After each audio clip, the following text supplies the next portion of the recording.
वहाँ का हाल बता दे तो रूह कांप जाता है। हर काली मैया के दरवाजे पर एक कत्तल तिरछा लटका रहता है, हर माता रानी के दरवाजे पर। वो दुष्टों ने लगाया है कि जिनको बलि चढ़ाना है तो अस्त्र शस्त्र नहीं लाना है, वो पकड़ के कान बकरे को ले आए और इसी पे रख के काट दे। सबके वहां मैंने देखा, जहां जहां मंदिर बने थे, बल्कि हमारी जहां कथा चल रही थी वहां बलि बलि का सिस्टम उस टाइम नहीं था, पर कत्तल वहां भी लगा था।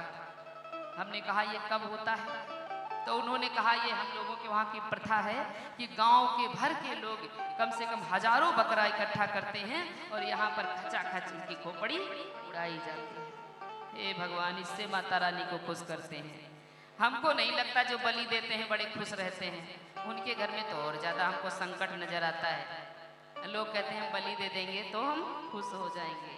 सावधान, भगवान किसी बलि वली को नहीं मांगते हैं। भगवान कहते हैं सब मम प्रिय सब मम उपजाया, सब मेरे प्रिय हैं, सबको मैंने ही प्रकट किया है। तुम किसी को, हम आप किसी को जिंदा नहीं कर सकते हैं, तो मारने वाले कौन होते हैं बताओ? एक चींटी छोटी सी होती है, मर जाए, हमसे आपसे कहा जाए करोड़ों रुपए देंगे इस चींटी को जिंदा कर दो, कर पाएंगे? असंभव है। तो मारने का अधिकार किसने दे दिया कि जाओ तुम सबको मारो? उसी में लोग नाचते हैं, गाते हैं, बकरे को माला पहनाते हैं, टीका चंदन लगाते हैं। अरे मूर्खों, भगवान जिस दिन बोटी बोटी काटेगा ना, औकात समझ में आ जाएगी। सावधान। हमने ऐसा देखा है, माला फूल चढ़ा करके बेचारे को मीठा खिला के फिर माता रानी के सामने खाते हैं, काटते हैं और फिर उसको गांव भर में बांटते हैं, कहते हैं ये प्रसाद है, बोटी खा लो। ये प्रभु धन्य है, ऐसे लोगों को तो प्रणाम ही करो, भगवान इनका हिसाब किताब करेंगे। बोलो राधे राधे, थोड़ा तेज से बोलो, राधे राधे। बोलिए राधा रानी सरकार की जय हो। हम कहते हैं माताएं बुलंद आवाज में बोला करें। जिस आवाज में आप लोग अपने पतियों से झगड़ा करती हैं, उसी आवाज में राधे राधे बोला करें। देखो सब मुस्कुरा रही, मतलब करती सब है, चाहे थोड़ा करती हूँ चाहे ज्यादा करती हूँ, है तो उसी आवाज में जयकारे भी लगा दिया करो। बेचारों के ऊपर चिल्ला देती हैं तो वो भाग जाते हैं बाहर, लौट के नहीं आते 1-2 घंटे। बोलिए राधा रानी सरकार की जय हो। प्राचीन बहिर के 10 पुत्र हुए जो बड़े ही धर्मज्ञ हुए। सभी संतों ने कहा भाई विवाह कर लो, थोड़ा सृष्टि का विस्तार करो। उन्होंने कहा ना ना ना ना। समुद्र के अंदर जाकर के इतनी कठिन तपस्या किया, भगवान का चिंतन किया कि महादेव जी के दर्शन हुए और ध्रुव वंश की चर्चा यहाँ पर पूर्ण होती है। बोलिए राजा रामचंद्र भगवान की जय। बोलिए कृष्ण कन्हैया लाल की जय। आगे इन्हीं के वंश में एक गयासुर नाम के राजा हुए। अच्छा, ये क्या करते थे? इनका जो जन्म हुआ था वो असुरों के कुल में हुआ था। ये ब्रह्मा जी के द्वारा प्रकट हो गए थे। अब गयासुर ने सोचा मेरा जन्म भले निशाचरों के घर में हुआ हो, मगर काम ऐसा करूंगा कि बड़े बड़े भक्त हमसे नीचे हो जाएंगे। लोग कहते हैं भगवान निशाचरों को मारते थे। भगवान निशाचरों को मारते तो गयासुर को पूजनी ना कर देते।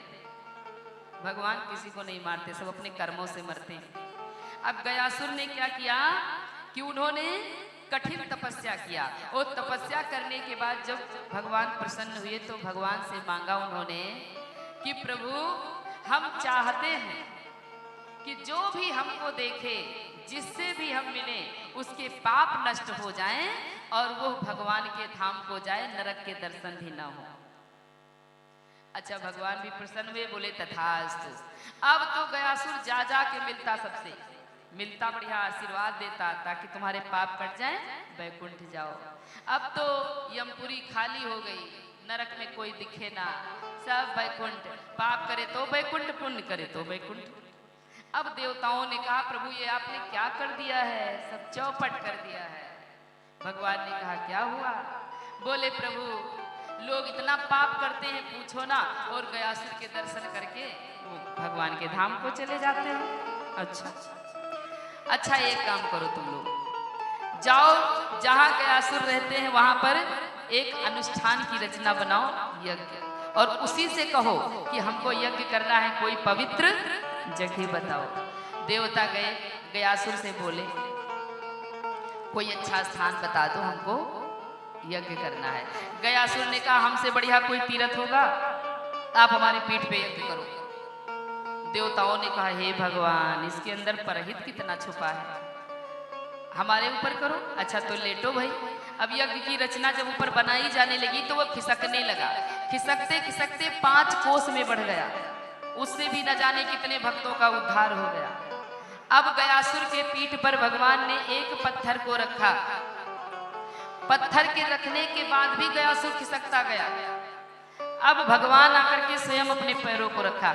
आज भी वो पत्थर वहां रखा है, उस पत्थर में चरण पादुका बने हैं। जो गए होंगे महाराज देखे होंगे, दर्शन किया होगा, वहां पर भी पिंडदान इत्यादि होता है। अब वो पत्थर रखा गया, तब उस पर बड़ी ही दिव्य यज्ञ हुई। अब गयासुर ने कहा प्रभु हम अब कुछ मांगना चाहते हैं, एक वरदान नहीं मांगेंगे, 2 वरदान मांगेंगे।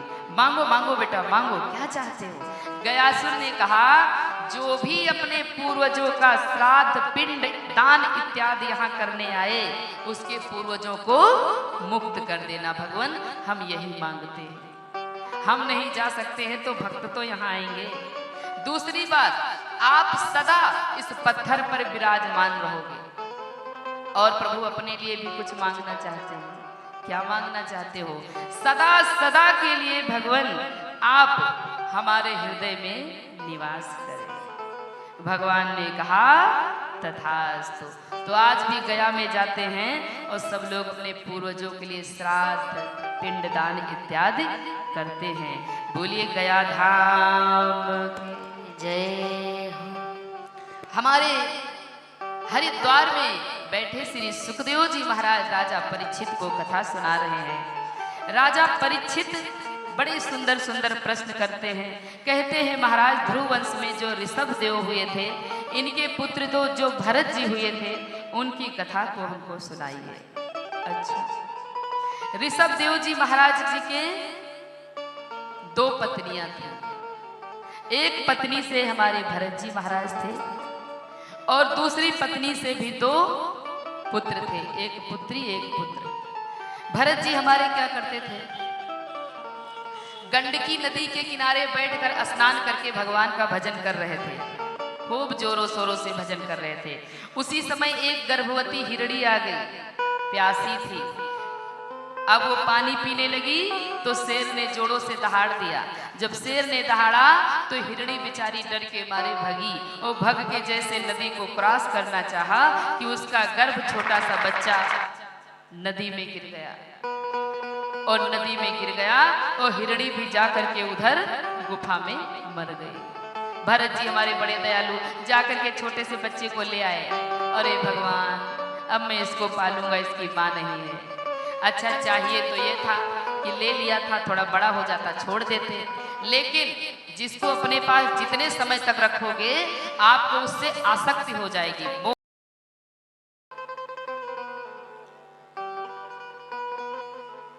उससे मोह हो जाता है। याद रखना, तो ना तो किसी से अधिक मोह किया जाए और ना तो किसी से विद्रोह किया जाए। तो हमारे भरत जी महाराज ले आए, लालन पालन करने लगे। एक दिन भैया हिरणों का झुंड आया, वो 1 2 3 हो गया। अब भरत जी महाराज वो कहाँ गया कहाँ गया कहाँ गया, उसी के याद में अपने प्राणों को छोड़ दिया। अब कहते हैं अंत में जिस योनि के लिए लोग ध्यान करते हैं उसी योनि में उनका जन्म होता है। इसीलिए भरत जी का अगला जन्म हुआ हिरण बने, लेकिन अपनी भक्ति याद रही कि हमसे गड़बड़ हुआ था। अब वो हिरण वाले शरीर का भी त्याग कर देते हैं और अब वो सोचते हैं किसी दिव्य कुल के ब्राह्मण कुल में हमारा जन्म हो। अगला जन्म उनका ब्राह्मण कुल में होता है।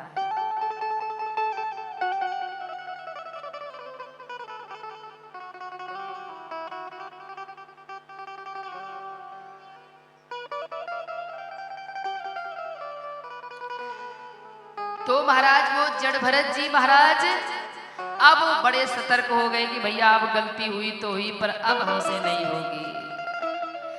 और अब वो भाइयों ने कहा कि तुम कोई काम धाम तो करते नहीं हो, पागलों की तरह घूमते हो, जाओ खेत में पक्षियों को देखो कहीं खेत का दाना तो नहीं खा रहे। जड़ भरत जी गए खेतों में और बैठ के वहां चिड़ियों से कहते हैं कि राम की चिड़ैया, अरे राम का खेत, ओ खाए जाओ चिड़िया भर भर पेट। हमारे बाप का है यहाँ पर तो हम चिड़ियों को मारे। आजकल हम लोग गाय मारे डाल रहे हैं, बछड़ा मारे डाल रहे हैं, कुत्ता मारे डाल रहे हैं। अरे किसी के बाप की ये जमीन है, ये तो किराए का घर है। हम आप कहते मेरा है मेरा है, मेरे बाबा लोग भी कहते होंगे मेरा है, मेरे परबाबा भी कहते होंगे मेरा है। सब चले गए, ना तेरा है ना मेरा है, ये किराए का डेरा है। यहाँ सब किराए का घर मिला है, इसलिए थोड़ा अपना ध्यान दें। लेकिन हम लोग नहीं देखते हैं, जिसको पाए उसको मार डालें, खा डालें, भगा दें। किसी के दरवाजे पर हमने देखा गाय बैठ जाए तो जब तक उसको 1 किलोमीटर तक नहीं भगाएंगे उनको संतोष होने वाला नहीं है। अरे भैया किसी के बाप की जमीन है, सब भगवान की जमीन है। वैसे भी ये पृथ्वी मैया जल पे तैर रही हैं, भगवान का थोड़ा इशारा हो जाए ना तो ये नीचे ही चली जाए। और इसके लिए हम लोग इतना पाप कमाते हैं कि पूछो ना। हम तो कहते कोई कभी पूजा पाठ ना करे, लेकिन अपना मन अपना दिमाग शुद्ध रखे, मानो उसका पूजा पाठ 24 घंटा हो रहा है। कि आदत बुरी सुधार लो, अरे बस हो गया भजन। आदत बुरी सुधार लो, बस हो गया भजन।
कि भैया बस हो गया भजन।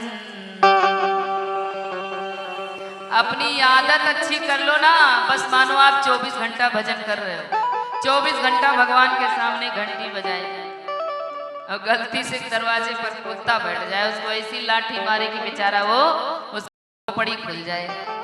कहाँ के पुजारी हैं हम लोग? जिसकी आदत नहीं सुधरी तो इसका मतलब पूजा पाठ का उसका कोई मतलब ही नहीं, कोई प्रभाव ही नहीं पड़ रहा है।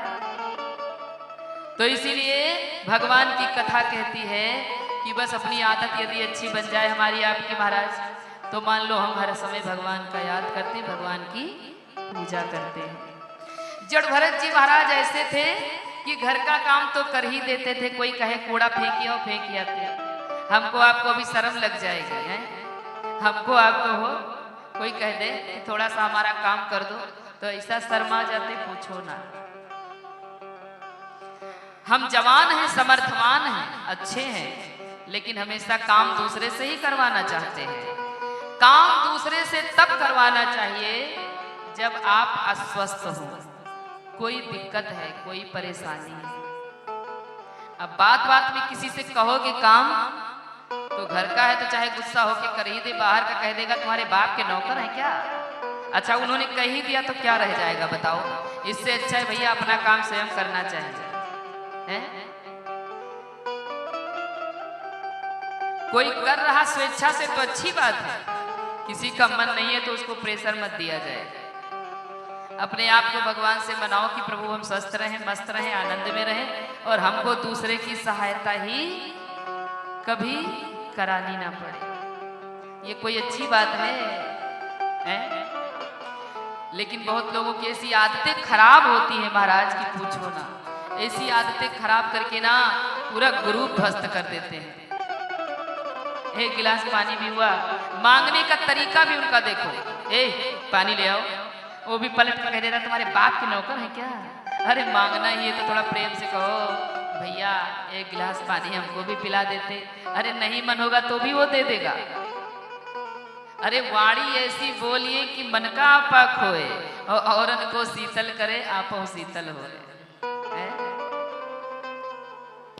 इसलिए अपनी आदत को अच्छा बनाना चाहिए।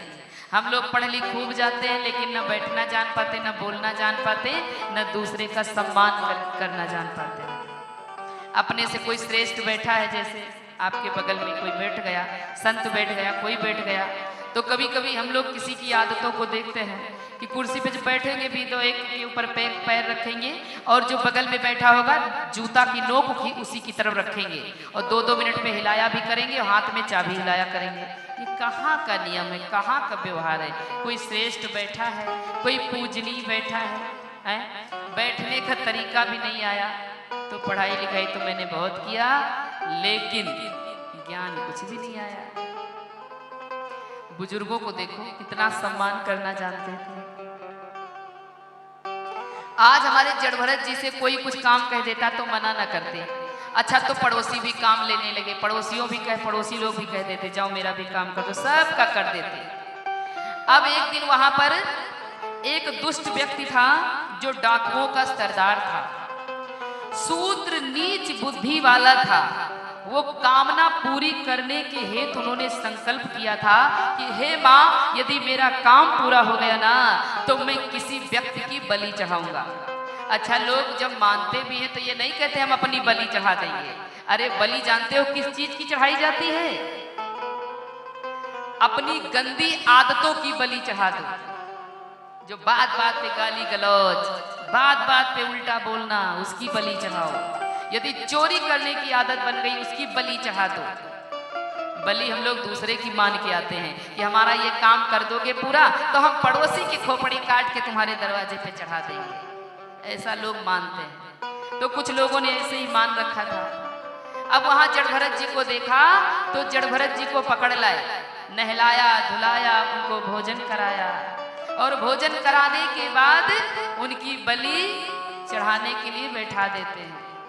जड़ भरत जी कहते हैं क्या बात है भाई, हमारा आज बड़ा स्वागत हो रहा है। लोगों ने कहा आज तुम्हारी बलि चढ़ाई जाएगी। जड़ भरत जी ने कहा ऐसे तो रोज मेरी बलि चढ़ा दो, बढ़िया बढ़िया भोजन खिला दो बस। अब कुछ दुष्ट व्यक्ति वहां पर मंत्र उच्चारण भी करने लगे और नाच कूद के तलवार हिलाने लगे काटने के लिए। मंत्र भी बोलने लगे कि काली काली महाकाली ओ काली के परमेश्वरी सर्वानंद करी देवी नारायणी नमोस्तुते। स्तुति तो बड़ी अच्छी कर रहे थे कि मैया मान जाएंगी, लेकिन मैया का चेहरा लाल हो गया, आंखें लाल, उसी मूर्ति से भयंकर रूप में प्रकट हो गई मेरी माँ। और प्रकट हो करके जो नाच रहे थे, कूद रहे थे, मंत्र का उच्चारण कर रहे थे, हमारी माँ ने उसी तलवार से उन्हीं का सिर कलम करके उड़ा दिया कि चली चली रे माँ चली चली, देखो चली चली रे माँ चली चली, चली चली माँ चली चली, चली चली माँ देखो चली चली। जय काली काली जय काली, जय काली काली जय काली, जय काली काली जय काली। हाथ में जय हो, हाथ में जय हो, हाथ में खड्ग कटारी ले, रण में खूब बड़ी महाकाली। हाथ में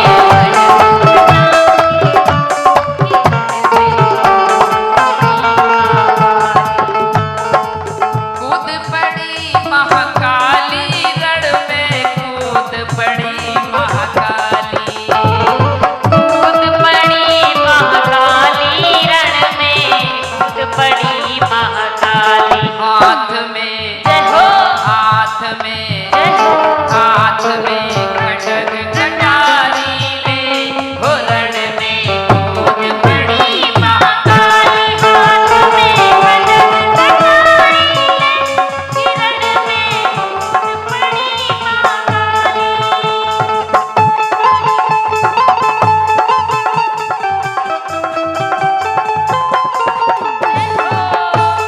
बोलिए काली मैया की।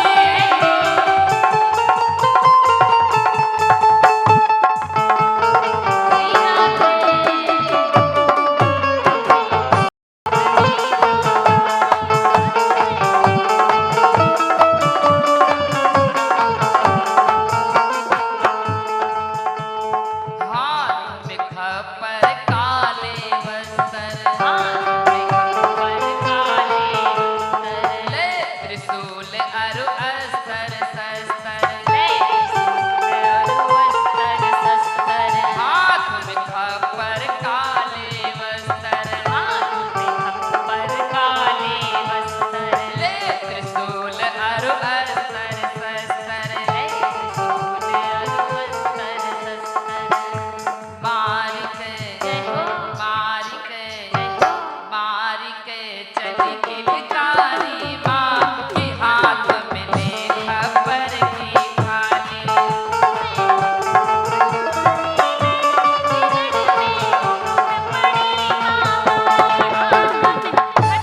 बोलिए काली मैया की।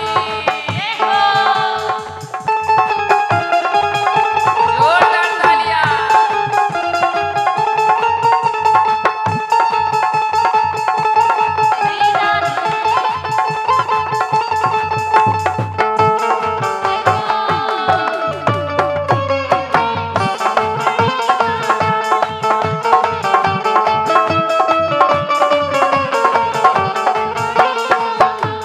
आज हमारी माँ का चेहरा लाल, आंखें लाल, रूप भयंकर धरी महाकाली, भयंकर धरी महाकाली, मुंड बाल है गले में डाली, मुंड बाल है गले में डाली, रूप भयंकर धरी महाकाली, रूप भयंकर धरी महाकाली, मुंड बाल है गले में डाली, मुंड बाल है गले में डाली।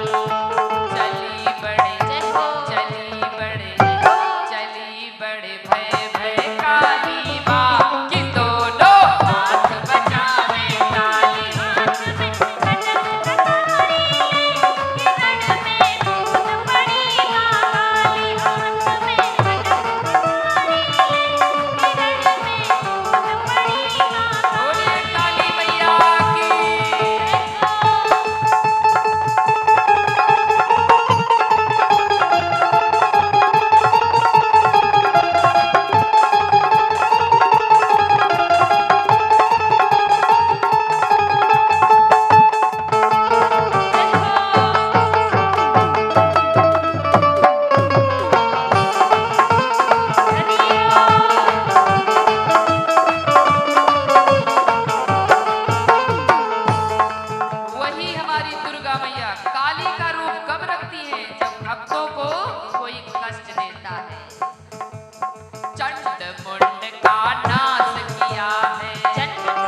बेहोश हो गए, कुछ को तो मैया मार दिया और कुछ तड़प रहे थे।